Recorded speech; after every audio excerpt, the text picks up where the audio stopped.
유다 왕국의 왕이었던 여호람, 하나님 보시기에 악을 행했던, 악정을 행했던 그 여호람이 죽게 되자 예루살렘 주민들은 그의 아들 중에서 막내 아들이죠. 아하시야를 왕으로 옹립했습니다. 막내를 왕으로 옹립해야 했던 이유는 그 앞전에 아라비아 군대가 쳐들어와서 침략했을 때에 그 부대원들 중에 일부가 이 여호람의 아들을 전부 죽입니다. 전부 죽이고 이 아하시야만 겨우 이제 피하게 만드는데요. 그 아하시야가 42세에 왕이 되었다가 1년 만에 통치를 끝내고 죽게 됩니다.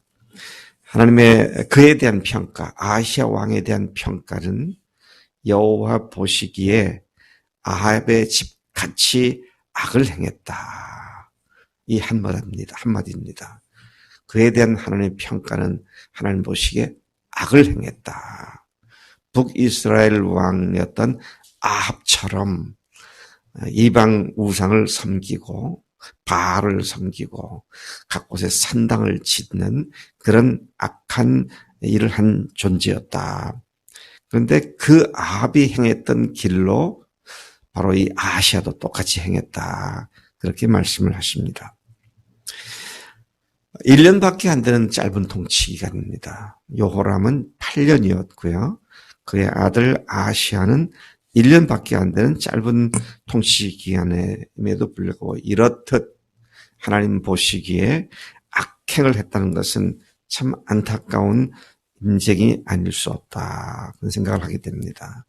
4절 말씀을 보니까 그의 아버지가 죽은 후에 그가 패망하게 하는 아합의 집의 가르침을 따랐는데 이는 그 어머니 아달랴가 꾀어 악행하게 했기 때문이었다. 참, 여호사밧 왕이 3대 선군 중에 한 사람이었다. 우리가 바로 얼마 전에 그 말씀을 봤어요. 근데 그가 행한 한 가지 실수, 이스라엘 왕과 사돈지간이 되어서 인척관계를 만들어 남북을 어떻게 잘 해보자 했던 그것이 엄청난 악의 씨앗이 되어버렸습니다. 그 아합의 부인이 아합의 아내가 그 악명 높은 이사벨이잖아요. 이사벨의 딸이 더 악명 높은 아달랴입니다. 근데 오늘 이 아하시야의 어머니가 바로 아달랴죠. 아달랴입니다. 자, 그 어머니가 이 아하시야를 꾀어서 유혹해서 악행을 했기 때문에 그가 그렇게 했다고 말을 합니다. 아합의 가르침 곧 하나님을 버리고 이방 우상을 섬기는 교훈은 사람과 집단과 국가와 인류까지도 패망하게 하는 교훈이라고 말씀을 하고 있습니다. 망하는 교훈, 패망케 하는 교훈. 우리 주변에 좋은 말이 많이 있습니다. 그럴듯한 말 많이 있어요. 좋아 보이는 말이 많이 있습니다. 근데 그 결국이 뭐냐? 패망으로 이끄는 것들이 너무나 많다는 겁니다. 참 우리가 우리나라를 봐도 그렇고 우리 개인을 봐도 그렇고 전 세계를 봐도 그렇고 과거에 칼 막스나 레닌이나 공산주의자들이 얼마나 그럴듯한 얘기했습니다. 모두가 고루 잘 사는 사회를 만들자. 너무 좋죠. 근데 결과는 패망입니다. 이 독일의 히틀러가 위대한 게르만 민족을 외치면서 게르만 민족의 우성을 외치면서 독일 국민을 선동질해서 2차 세계대전을 일으켰지만 결국은 그의 패망, 그의 외침과 부르심과 가르침은 패망으로 만들고 말았어요. 참 이런 면에서 우리가 교훈이라고 다 바른 교훈이 아니다. 어떤 교훈은 패망케 하는 교훈. 특별히 하나님을 등지고 하나님과 아무 관계없이 그야말로 인간으로부터 나온 순수 휴머니즘은 그것이 굉장히 그럴듯한 포장을 한다 할지라도 그 뿌리가 하나님을 거부하고 인간이 스스로 지상 낙원을 만들겠다고 하는 여기서부터 사탄에게 속임을 받은 악한 교훈들이 나오게 될 수밖에 없다는 것입니다. 우리는 사탄의 최종 병기인 사망 권세를 깨뜨리신 주님께만 시선을 고정하고 그분의 인도하심을 따라 그분의 가르침을 받는 자들인 줄로 믿습니다. 하나님을 따르지 않고 다른 것에 관심을 기울이고 상황과 형편과 처지에 초점을 맞추는 가르침은 필연적으로 패망하게 하는 교훈이다 하는 것입니다.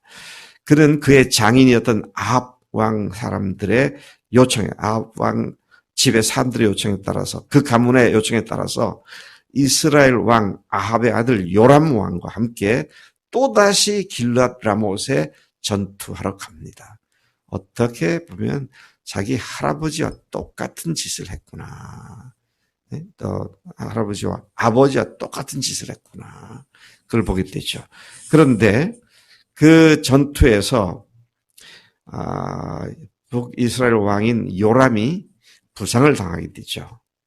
그래서 그가 맞아서 부상을 당했다. 그렇게 표현하는데요.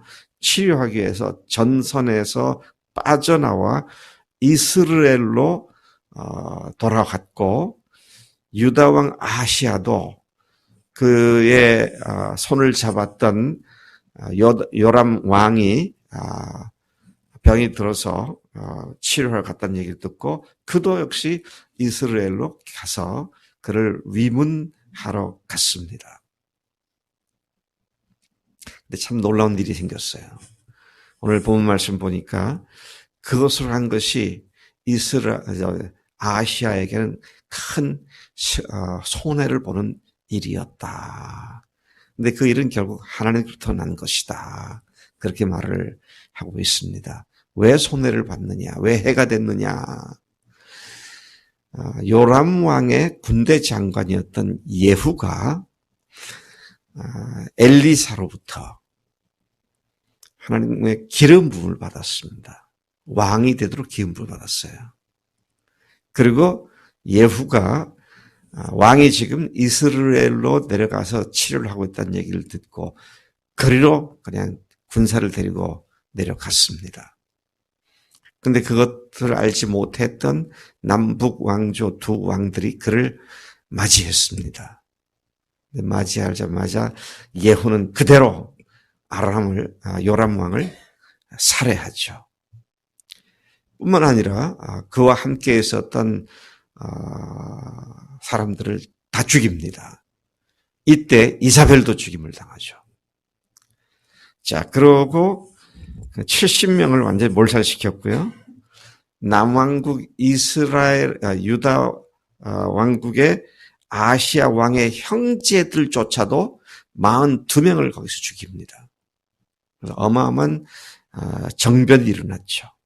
왕을 죽이고 그가 다시 왕위를 계승받는, 그래서 어떤 사람들은 북왕조 이스라엘은 거기서 끝났고 예후 왕조가 다시 시작됐다. 그렇게까지 말할 만큼 완전히 그 북이스라엘의 그 왕가들을 다 죽여버리는 그런 일을 한 사람이었습니다. 자, 이 와중에 그의 예후의 살육을 피해서 사마리아로 이 남왕조 왕이었던 아시아가 피했었습니다. 근데 예후가 찾게 됐고 예후가 찾으니까 예후의 사람들이 그를 붙잡아다가 예후 앞에 내려왔고 예후가 그를 또한 죽이게 되죠. 자, 그래서 그들이 또 죽일 때에는 아하시아를 죽일 때에는 의미 있는 말을 합니다. 그를 향해 아하시아를 향해서 그는 전심으로 여호와를 구하던 여호사밧의 아들이다. 여호사밧의 자식이다. 이제 그렇게 이야기를 하고 죽입니다. 무슨 말입니까? 하나님을 섬기던 집안에서 이런 개망나니 같은 왕이 태어나가지고 그러면서 죽였다는 말이 되는 것입니다. 이 일로 아하시아의 집이 약하여 왕위를 지킬 힘이 없게 되었다. 그렇게 말하죠. 10절 이하에 보면 아하시아의 어머니 아달랴가 기가 막힌 일을 합니다. 자기의 아들이 죽은 것을 보고, 아하시아가 죽은 것을 보고 그 틈을 타서 일어나 유다 집의 왕국의 씨앗들, 즉 왕위에 오를 만한 왕손들을 모두 다 죽여버립니다. 참 이게 남쪽으로 북쪽으로 어마어마한 피비린내는 나는 살육이 이루어졌습니다. 근데 그 단초를 누가 제공했느냐? 여호사밧이 제공했다는 겁니다. 참 한 번의 죄악이, 실수가 어마어마한 대가 지불을 요구하게 된다는 사실을 우리가 주목하게 됩니다. 그래서 우리가 그리스도인으로 살아갈 때에 하나님의 말씀에 불순종하는 것이 가져오는 빚이 얼마나 큰가, 정말 철저히 우리가 주목을 하고 정신을 차리고 주 앞에 바로 서야 한다는 사실을 다시 한번 우리 여기서 일깨워 줌을 받게 되는 것이죠. 자, 그렇게 왕손들을 다 죽이는 태후죠. 왕의 죄송합니다. 부인이죠. 이 요람의 아니죠. 태후가 맞죠. 그가 왕손을 다 죽이는 그 틈바기에, 그 상황 속에 하나님께서 놀랍게도 이게 이제 요시야 왕인데요. 나중에 요시야가 되는데 그 외할머니, 외할머니야, 이제 할머니죠, 할머니였던 여사부아지 그 유모와 함께 빼돌립니다. 몰래 빼돌려서 씨 한 명을 달랑 살려둡니다. 그리고 6년을 성전에 숨어 지냈습니다. 참 다 꺼져가는 다윗의 집안의 등불이 겨우 다시 살아나서 그 뒤를 다시 또 불타오르게 만드는 그런 사건이 발생하고 있는 것을 봅니다. 자, 예후에 대한 얘기를 조금 더 마치겠습니다. 어떻게 보면 정치적으로 보면 예후는 아주 못된 사람같이 보입니다. 왜요? 어마어마한 살육을 통해서 정권을 탈취했으니까 말이죠. 근데 그는 하나님께서 기름을 부음 받았다. 엘리사를 통해서 기름 부음을 받고 폭군이었고 또 하나님을 거역했던 북이스라엘 왕 요람을 또 그 집안을 완전히 전멸시키는 일에 쓰임받은 사람이었던 것을 봅니다. 그는 그 후에 계책을 써가지고 이스라엘의 모든 바알 숭배자들까지 다 처형해서 이스라엘에 단 한 명의 바알 숭배자도 남지 않게 만들었습니다. 바알 숭배자들을 처형하는 과정에서 예후가 참으로 꾀를 내어서 계책을 세워서 그들을 전멸시키는 것, 몰살시키는 것을 보는데, 그는 여호나답과 함께 바알 숭배자 전부와 바알을 섬기는 제사장들을 다 한 사람도 빠짐없이 불러 모아서 한 곳에 들어가 제사를 드리도록 했습니다. 한 곳이 어디야? 바알 산당이었습니다. 바알 산당에 바알 제사장들과 바알 신을 섬기는 그 지도자들을 가득 차게 들어가게 하고는 그곳에서 번제가 시작하자마자 산당 바깥에 80명의 무사들을 배치해 놓고 번제를 바치는 순서가 끝나자마자 파수꾼들과 장교들에게 들어가서 바알 숭배자들을 죽이고 한 사람도 도망치지 못하게 하라고 명령을 합니다. 그러자 그들이 들어가서 바알 숭배자와 제사장들을 다 칼로 쳐 죽이고 바알 신당에 세웠던 돌기둥, 바알을 상징하는 것들, 아세라 여신상을 상징하는 나무 기둥들, 이런 것들을 끌어내어 부숴버립니다. 그리고 그 산당을 헐어서 열왕기 하에 열왕기 상과 열왕기 하의 기록에 의하면 이 역대하가 기록될 때, 즉 포로가 되었다가 바벨론으로 돌아온 그때까지 그것을 변소로 사용했다. 그렇게 기록을 합니다. 여러분, 하나님을 거스르는 그 어떤 것도 우리의 삶에 자리 잡지 못하도록, 우리 삶에 어떤 돌기둥도 어떤 나무기둥도 박혀있지 못하도록 다 빼어서 주님 앞에서 그걸 다 부수고 불태워버리고 주 앞에 깨끗하게 회복되는 일이 우리 삶 가운데 계속돼야 할 줄로 믿습니다. 역사는 참으로 무서운 겁니다. 근데 그 역사를 이렇게 소상히 기록한 것은 오늘 우리들을 위해서 하나님께서 어떻게 하나님만을 주목하고 믿고 살아야 하는지를 철저히 가르치시는 교훈이라는 점에서 우리 역사의 교훈을 철저히 배워야 할 줄로 믿습니다. 하나님 아버지 감사합니다. 이 아침 저희들이 남북왕조의 역사 속에 어떻게 하나님을 거부하고 하나님을 버리고 우상을 섬기고 이방신을 음란히 섬겼던 것들에 대하여 하나님께서 하나님의 사람들을 다시 일으켜 세워 그들을 청결케 하셨는지 오늘 예후를 통하여 요람 왕과 아시아 왕을 통하여 또 이사벨과 아달랴를 통하여 우리에게 강력히 경고해 주시니 감사합니다.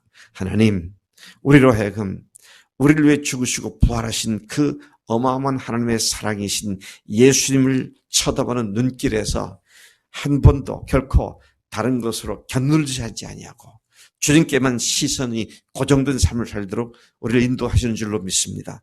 앞으로도 주님 그렇게 살기를 소망하며 그렇게 살겠습니다. 우리의 주인 되시는 주님만이 우리 각자와 우리 교회와 온 하나님의 사람들에게 유일한 숭배가 되고 찬양이 되고 예배가 되도록 역사하실 줄로 믿습니다. 감사하고 예수님의 이름으로 기도를 쌉나이다. 아멘. 아멘.